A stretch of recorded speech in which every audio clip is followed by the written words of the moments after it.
Trial का use किया जाता है।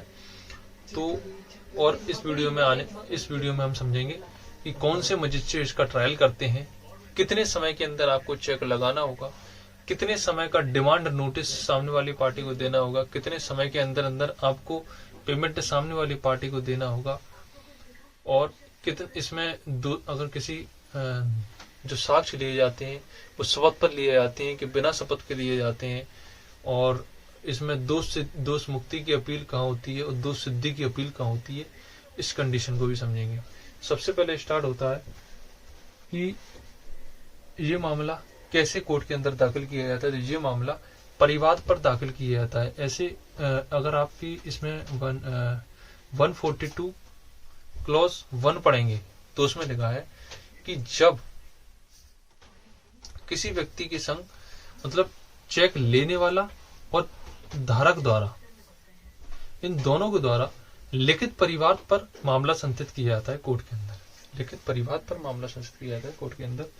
तो इसमें आप पढ़ेंगे सबसे पहले कि परिवाद पर मामला कैसे संचित किया जाता है। सबसे पहले फर्स्ट स्टेप पर आएंगे कि पहला स्टेप कौन सा होता है। तो पहला स्टेप होता है चेक का बैंक में लगाना।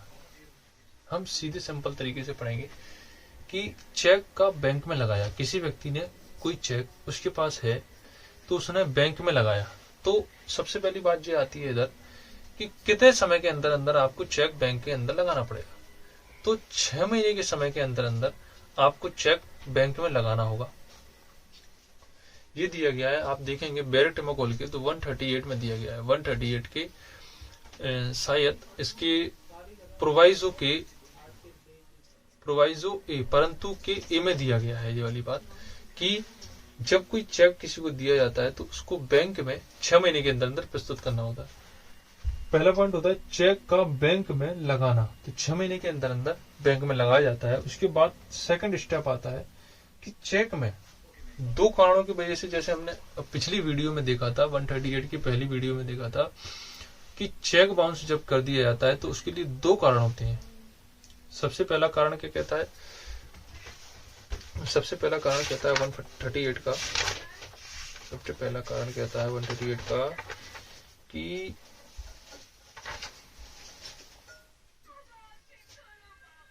पहला पॉइंट कहता है कि उस खाते में जमा राशि उस चेक का आदरण करने के लिए अपर्याप्त है। मतलब जो जितनी राशि का वो चेक है उसके लिए खाते में पेमेंट ही नहीं है तो अपर्याप्त है। उसके बाद दिया गया या वह उस रकम से अधिक है जिसका बैंक के साथ किए गए करार द्वारा उस खाते में से संदाय करने के लिए का ठहराव किया गया है। तो 2 पॉइंट दिए गए हैं। पहला पॉइंट है कि उसमें राशि ही नहीं है, जिसका चेक दिया गया था उसे, जिस खाते का चेक गया था उस खाते में राशि नहीं है। और दूसरा पॉइंट कहता है जिस राशि का उसको चेक दिया गया था, मान लो 10 लाख रुपए का चेक है तो 5 लाख का चेक उसे दिया गया था,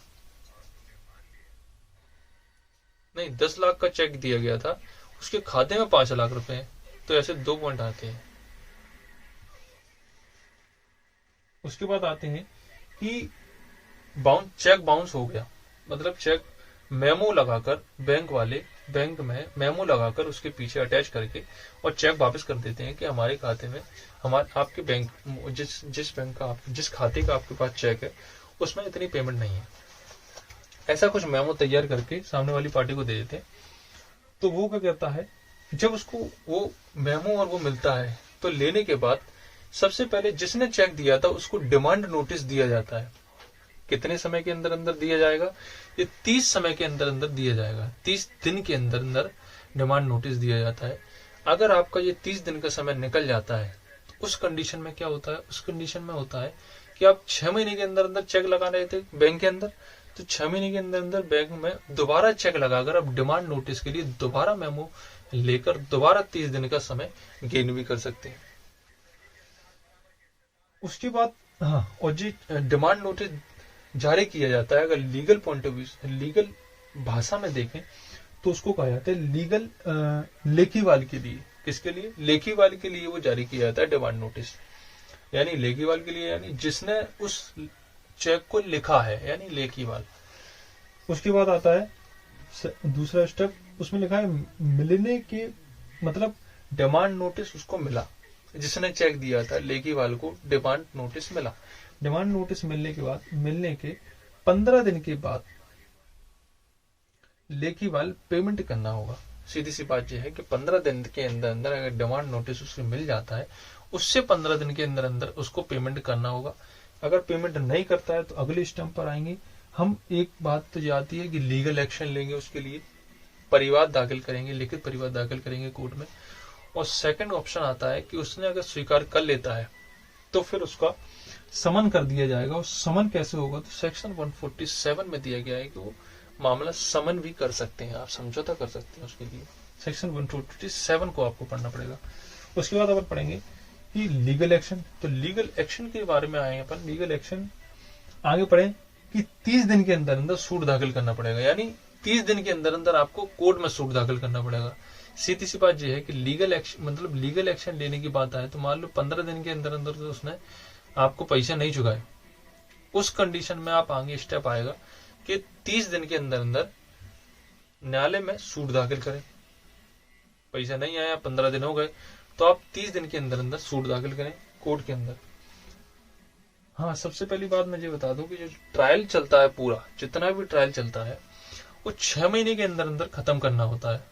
बेसिकली आपको ही पता है कि 6 महीने के अंदर अंदर कोई ट्रायल खत्म नहीं हो सकता। लेकिन अगर लीगल भाषा में देखें और 138 के प्रोविजन को देखें तो उसमें लिखा है, या इसमें आप ट्रायल पढ़ेंगे, ट्रायल वाली जो क्लॉज पढ़ेंगे आप, जैसे इसमें पढ़ेंगे सेक्शन 143 क्लॉज 3, जब आप पढ़ेंगे उसमें लिखा है कि जो ट्रायल है चेक बाउंस वाला वो कितने समय तक खत्म किया जाना अनिवार्य है, तो वो 6 महीने के अंदर अंदर खत्म किया जाना चाहिए।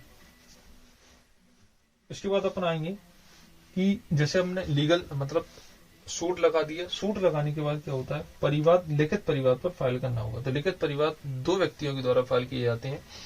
पहला आता है इसमें चेक पाने वाले के द्वारा, यानी चेक पाने वाले के द्वारा किया जाएगा। 142 जैसे आप पढ़ेंगे अपने अपराधों का संज्ञान दिया गया है, उसमें आप क्लॉज 1 पढ़ेंगे तो उसमें लिखा हुआ है जो वाली बात कि चेक पाने वाला के द्वारा लिखित परिवाद फाइल किया जाएगा। और दूसरा आता है धारक द्वारा, जो होल्डर है उसका, तो समय अनुक्रम में करता है। तो 2 पॉइंट आते हैं इसमें, इनके दोनों को द्वारा लीगल लिखित परिवाद पर फाइल किया जाता है। ठीक है, उसके बाद आप बनाएंगे कि कहाँ दाखिल किया जाएगा, तो इसकी शक्ति किस मजिस्ट्रेट को ट्रायल करने की, किस मजिस्ट्रेट, कौन सा मजिस्ट्रेट, मतलब किस मजिस्ट्रेट के अंदर ये ट्रायल चलता है, मतलब उससे निम्न श्रेणी नहीं होनी चाहिए, मतलब उतना ही होना चाहिए। जैसे हम आएंगे कि पहला आता है मेट्रोपोलियन मजिस्ट्रेट। आप सेक्शन 142 क्लॉज 1 के सी में जाएंगे, जब क्या धारा 142 धारा 142 की उपधारा 1 की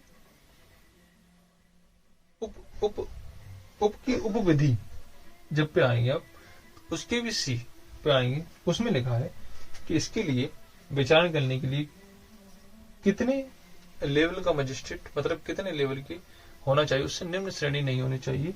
तो मेट्रोपोलियन मजिस्ट्रेट और जीएमएफसी फर्स्ट क्लास, यानी जीएमएफसी यानी जुडिशियल मजिस्ट्रेट फर्स्ट क्लास होना चाहिए, और मेट्रोपोलियन मजिस्ट्रेट होना चाहिए। मेट्रोपोलियन मजिस्ट्रेट कौन होता है, मेट्रोपोलियन मजिस्ट्रेट आप सीआरपीसी में पढ़ेंगे, उसमें लिखा हुआ है कि जहां जिस एरिया की जनसंख्या, जिस क्षेत्र की जनसंख्या 10 लाख से ज्यादा होती है, उस कंडीशन में वहां मेट्रोपोलियन मजिस्ट्रेट होता है। आप सीआरपीसी पढ़ेंगे, उसमें लिखा है। और जीएमएफसी के बारे में भी दिया गया है कि जीएमएफसी कौन होता है, तो उसके बारे में भी दिया हुआ है। तो ये इनसे निम्न श्रेणी नहीं होनी चाहिए। उसके बाद स्टेप पे आते हैं कि अब हो गया, मतलब ट्रायल एक्सेप्ट कर ली उनने, सफिशिएंट ग्राउंड आपने साबित कर दिए कि इस कारण से चेक बाउंस हुए, आप हमारे पैसे वापस लौटाए। उस कंडीशन में अब न्यायालय के द्वारा समन जारी करता है।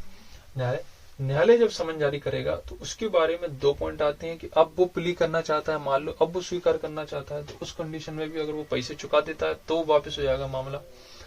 मतलब अभी जो न्यू जजमेंट आया है उसमें बताया गया है कि मामला समाप्त नहीं होगा।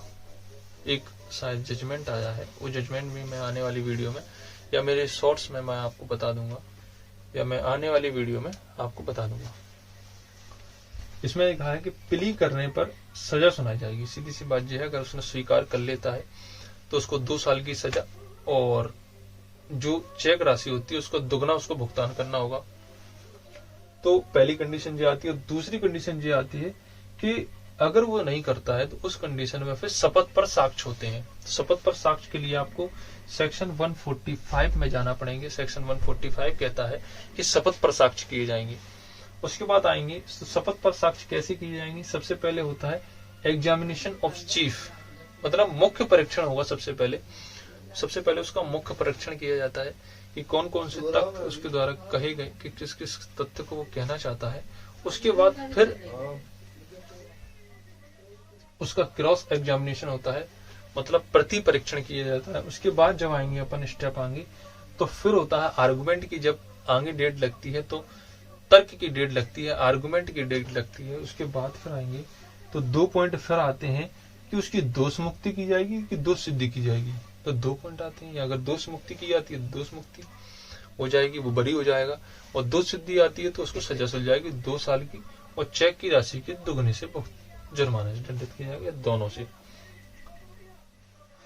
अब इसके बाद भी अगला स्टेप आएगा अपील का। मान लो दोष सिद्धि जो की गई, उस दोष सिद्धि से वो कहता है कि मैं दोष सिद्धि की अपील करना चाहूंगा। तो दोष सिद्धि की अपील कहाँ करना होगी उसे? उसके लिए उसको मतलब परागम में लिखा था अधिनियम की धारा 148 में लिखा है, उसके अनुसार चलना होगा। उसके अनुसार कैसे चलना होगा? सेशन कोर्ट में, जैसे ट्रायल कोर्ट के द्वारा कोई की गई है, जेएमएफसी के द्वारा कोई निर्णय सुना दिया गया है, उस कंडीशन में जब आप अपील करेंगे तो सेशन कोर्ट में अपील करेंगे। सेशन कोर्ट में अपील करेंगे तो कैसे करेंगे? सेशन कोर्ट में अपील करेंगे तो 148 के अनुसार शायद इसमें लिखा है कि अगर आप ट्रायल कोर्ट के द्वारा कोई राशि वगैरह जो भी उस पर बोल दी जाती है, उस कंडीशन में उसके 20% जब राशि आप जमा कर देंगे कोर्ट के अंदर, और मैक्सिमम 50% जब आप राशि कोर्ट के अंदर जमा कर देंगे, उसके बाद आपकी अपील सुनी जाएगी, और अपील उसके द्वारा सुनी जाएगी सेशन कोर्ट के द्वारा। तो सेक्शन 148 आप पढ़ें। उसके बाद आए, उसके बाद सीआरपीसी में भी आप पढ़ेंगे तो सेक्शन नहीं, वो मैंने जो सीआरपीसी सेक्शन 255 क्लॉज 1, 255 क्लॉज 2 इसलिए लिख दिए गए हैं क्योंकि इसकी कंडीशन में आपको जो समन ट्रायल या समिट ट्रायल, शायद समिट ट्रायल या समन ट्रायल दोनों में से कोई एक है, उसके ये सेक्शन लिखे हैं 255 क्लॉज 1, 255 क्लॉज 2। इसमें दिया गया है दोष मुक्ति, इसमें दोष सिद्धि। उसके बाद अपन आएंगे कि अगर दोष मुक्ति की जाती है उसकी, मतलब उस पर ना सजा सुनाई गई, ना कुछ किया गया, तो जिसका नुकसान हुआ है वो क्या करेगा? वो इसके लिए अपील करेगा। वो अपील करेगा कहाँ करेगा भाई? दोष मुक्ति की अपील कहाँ होती है? दोष मुक्ति की अपील दंड प्रक्रिया संहिता की धारा 378 378 में जाकर आपको दोष मुक्ति की अपील करना होगी। दोष मुक्ति की अपील न्यायालय परमिशन पर हाईकोर्ट में की जाएगी। तो हाईकोर्ट में की जाती है दोष मुक्ति की अपील। तो जो पूरा चेक बाउंस का ट्रायल था, इसके आने वाली वीडियो में हम चेक बाउंस से रिलेटेड और भी वीडियो डालेंगे, जिससे आपको समझने में सहूलियत होगी। और आप मेरी वीडियो को लाइक एंड शेयर और नीचे कमेंट बॉक्स में कमेंट जरूर डालें, जिससे मैं अपनी जो भी इसमें दिक्कत वगैरह होती है उसको उसका सॉल्यूशन कर सकूं। और मेरे चैनल को लाइक एंड इस वीडियो को लाइक एंड शेयर करें, जिससे और भी हमारे लीगल रिलेटेड स्टूडेंट्स हैं जिनको जानकारी मिल सके, वो इस वीडियो का लाभ उठा सके। और चैनल को सब्सक्राइब और बेल आइकन को क्लिक कर दें। Thank you for watching.